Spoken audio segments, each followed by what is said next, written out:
नमस्कार मित्रों, हिंदू धर्म में गणेश चतुर्थी का विशेष महत्व है।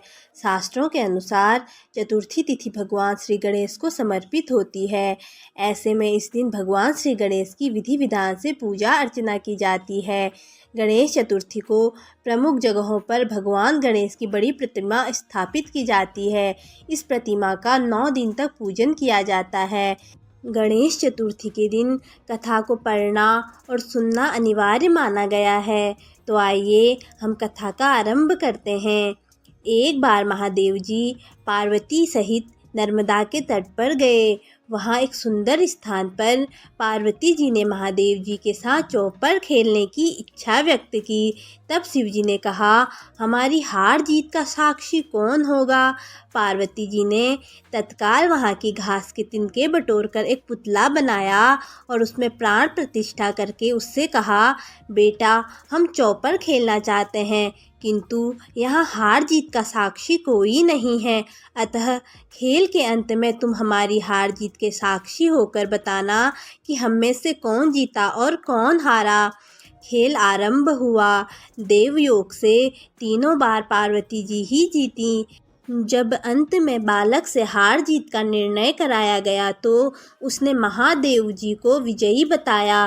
परिणाम स्वरूप पार्वती जी ने क्रुद्ध होकर उसे एक पांव से लंगड़ा होने और वहाँ के कीचड़ में पड़ा रहकर दुख भोगने का श्राप दे दिया। बालक ने विनम्रता पूर्वक कहा, माँ मुझसे अज्ञानवश ऐसा हो गया है। मैंने किसी कुटिलता या द्वेष के कारण ऐसा नहीं किया। मुझे क्षमा करें तथा श्राप से मुक्ति का उपाय बताएं। तब ममता रूपी माँ को उस पर दया आ गई और वे बोली, यहाँ नाग कन्याएं गणेश पूजन करने आएंगी। उनके उपदेश से तुम गणेश व्रत करके मुझे प्राप्त करोगे। इतना कहकर वे कैलाश पर्वत चली गई।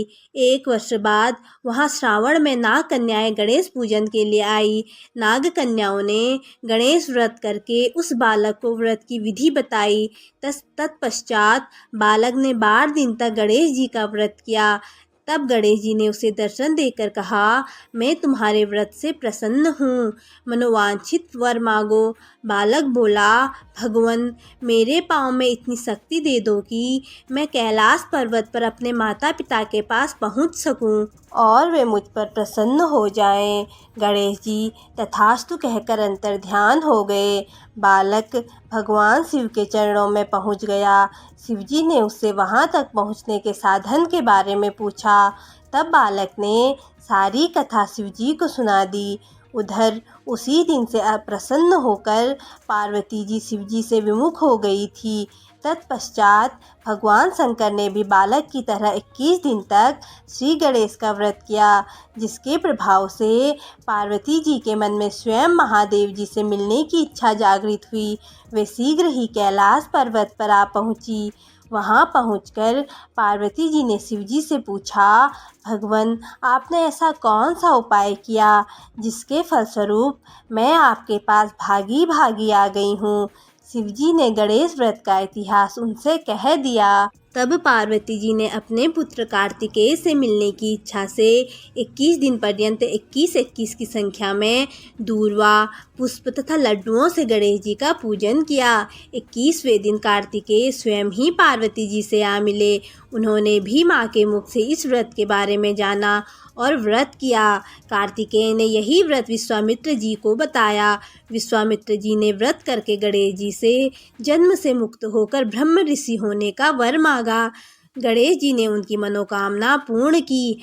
ऐसे हैं श्री गणेश जी जो सबकी मनोकामनाएं पूर्ण करते हैं। दोस्तों कथा कैसी लगी? अगर अच्छी लगी तो चैनल को लाइक, शेयर और सब्सक्राइब कर दीजिए। धन्यवाद।